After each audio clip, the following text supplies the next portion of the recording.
دوستانو نن مې پلان ده چې یو ډول سیخي کباب پوخ کړم د چرګ د سینې نه. البته دا سیخي کباب زه غواړم چې په دا رقم کوچیانو کې شته، په دلته په دوکانو کې د لرګي سیخان دي، په دې کې غواړم پخوم. البته ما دا کباب پخوا هم یو وارې تاسو ته به درښولی و، خو د دې طریقه او دغه طریقې جوړ اخته کول لږ فرق لري. خو هغه کباب ما تاسو ته د چرګ د سینې یو ځل درښولی و، هغه په داش کې پخېږي. البته دا هم تاسې که غواړئ په داش کې پخولی شئ، خو زه نن غواړم که چیرې تاسو غواړئ چې په داسې یو هرکاره کې پخه کړئ هم دا سیخي کباب پخېږي. او که دا سیخ یې داسې اوږد و، نو تاسې کولی شئ که دا هرکاره دې ما کوچني ده، دا سیخ اوږد دی، دلته به یې لږ څه بیا قیچي کړم او مات کړم. او دې سره له دې چرګ له کباب سره مې پلان ده چې یو ډول چلو پوخ کړم، چې دې چلو کې چې ده زه بعضې سبزیانې کاروم. دوستانو تل ما ویلي دي چې که وغواړو موږ خپل دسترخوان په یو بعضې معمولي شي باندې ښایسته کولی شو. حتی که بعضې وایي چې اشتیا نه لرم که موږ په دسترخوان کې او په خوراکو کې څه تنوع راولو، هغه شی چې هغه روزمره خورو په یو ډول یو ناوخته ونه خورو، پاخه یې نه کړو، نو موږ کولی شو چې هم خپل دسترخوان ښایسته کړو او هم چې ده که په کور کې خدای نخواسته څوک مریضان ناجوړان یې لا اشتیا نه لري، لا زیاتره کوچنیان چې ده یو ځیل کې یو خوراک ده، نو چې موږ دې شیانو ته توجه وکړو په پخلي کې، نو هم خوراک خوندور راځي، هم روحیه ښه کېږي او هم چې ده دسترخوان هم ښایسته کېږي. لومړی به زه د چرګ سینه داسې میده کړمه. کوشش وکړئ چې اندازه یې یو شی وي. اول به مالګه ور واچومه او په دې مالګې کې به داسې ډېر څه حل کړم. دې ته خردل وایي په فارسي کې. دا راخیستې دي، خوښه مو دا ور اچوئ او که سوس دی مایونیز یوه قاشقه مقصد ورولېږي. ما خو خپله دې ته ترجیح ورکړه، د ما دا خوښېږي، پکې بوی ښه نه ځي، خو بیا وروسته پخلي نه بعد بیا بوی بد نه ځي، دې کې خوند ښه کېږي. یوه داسې ډکه قاشقه دا ورته پکار ده. او سوس مایونیز که ور اچوئ هغه هم یې تاسو خپله خوښه، خو یو شی باید ورولوېږي. او لیمو اوبه، یو کوچنی لیمو ورته بس ده. دا هم وږه او دا مې یو څه مرچ ورته میده کړي دي، دا ښه ترخه مرچ دي. اوس سره نه ور اچوم، همدغه ور اچوم بس ده. او دا هم وږه.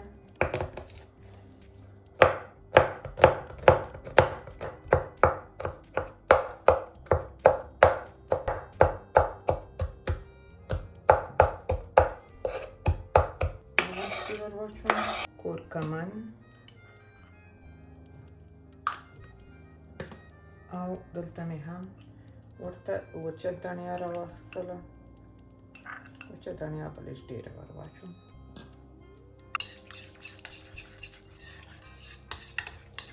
چرګ سینه پکې اخته کړم.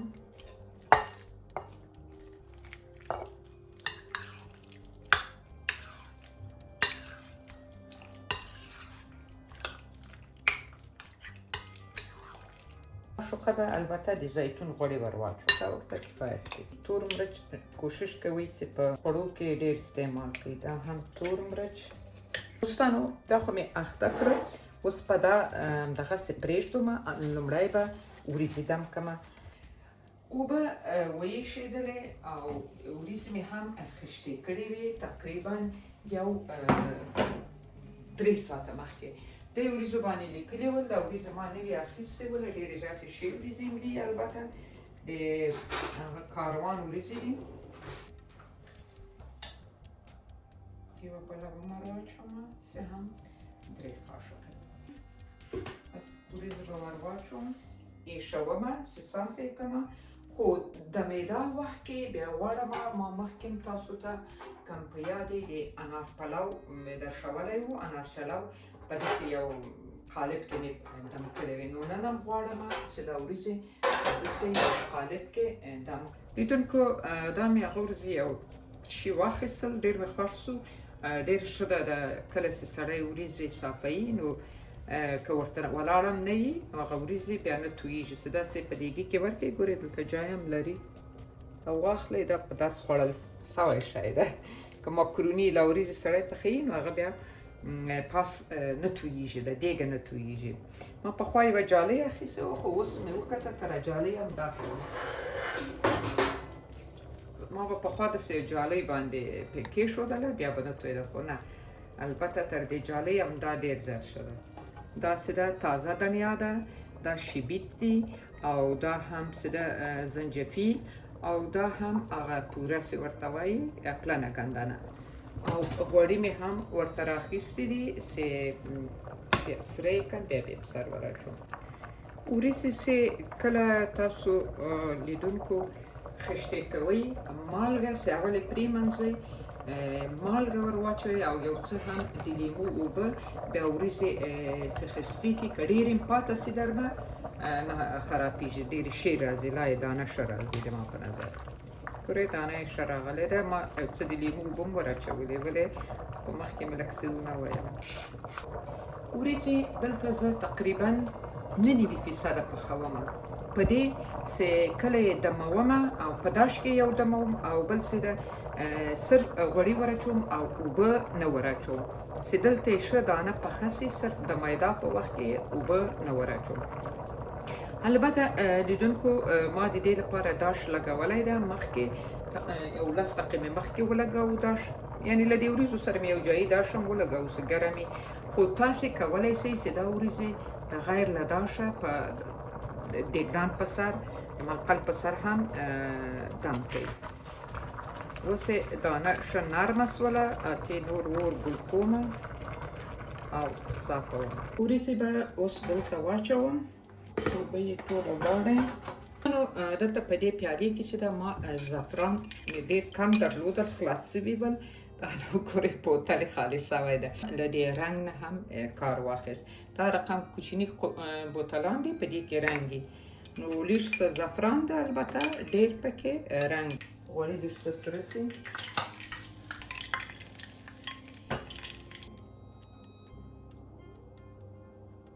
دا هم دا پوره او اوس به رنګ او زعفران دلته په یو کنجک کې واچوم داسې. دا ترکاري ما ډېره راخیستې وه، بیا وروسته یې غواړم په سر یې هم ور واچوم. اوس به یې نو دم کړمه.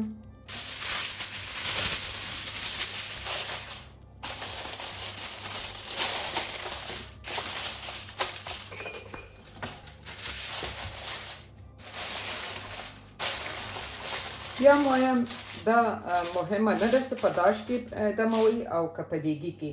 په دیګي کې هم راځي، په داش کې وریځو خو هر شی دمیږي، هم په دیګ کې هم په داش. ښه دا به تر څو په داش کې چیړم. نیم ساعت ورته کفایت کوي، مقصد چې کباب تیار وي، وریځې مو دم دي.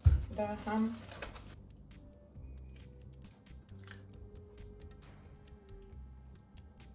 دونکو ما پخوا هم تاسو ته د چرګ کباب او د پسه د غوښې کباب په سیخي په چینل کې د یوټیوب د ما شته، تاسې بیا وګورئ که غواړئ.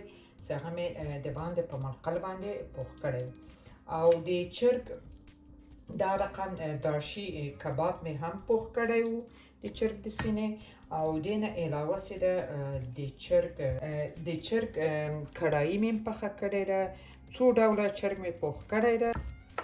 په دې رقم سره ټوله داسې شول. اوس به یې نو په د هرکاره کې کېږدم. په منځ کې خو مې څه پخاوو، تاسو ولیدل چې ما د زیتون غوړي هم ور واچول. نو غوړو ته یې که څه هم ضرورت نشته، کم غوړي به م پرې واچوم،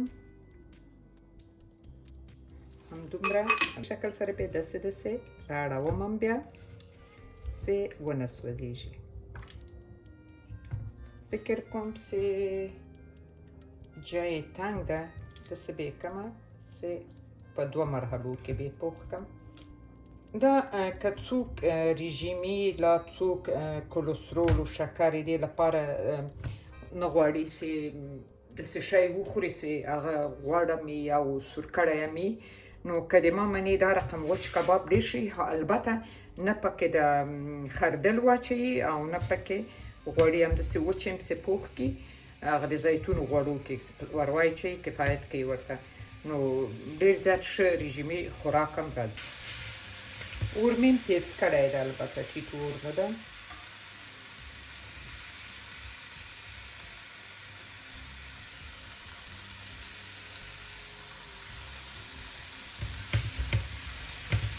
اوس یې اور ټیټومه، په سر کې مې ځکه تیز کړو چې هغه اوبه یې وچې سي، یا لیمو اوبه څه مې ور اچولې دي. اوس یې اور ټیټوم، دونه یې هم پاته نه شي.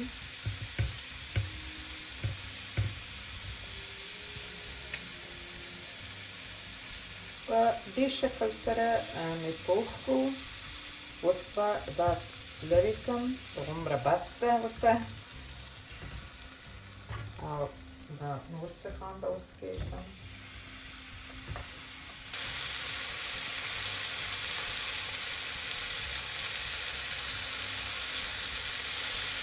اوس دا رومبني هم بېرته ورسره کېږدم، ټیټومه، او په سر باندې لږه زیره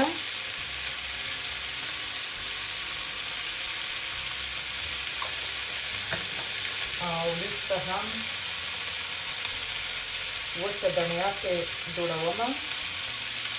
او دوستانو دا هم کباب چې تیار سو، یو 15 دقیقې مې داسې سر ور پټ کړو چې لږ څه نور هم سور سو او دم غوندې هم سو، البته ضرورت هم نه و، او وریځې هم دا دې تیاره شوې او دا هم وریځې. نو تر بلې ویډیو پورې مو په الله پاچا سپارم، روغ جوړ او خوشحاله اوسئ. ویډیوګانې درسره وګورئ، سبسکرایب یې کړئ او لایک یې کړئ. تر بیا، خدای پاک.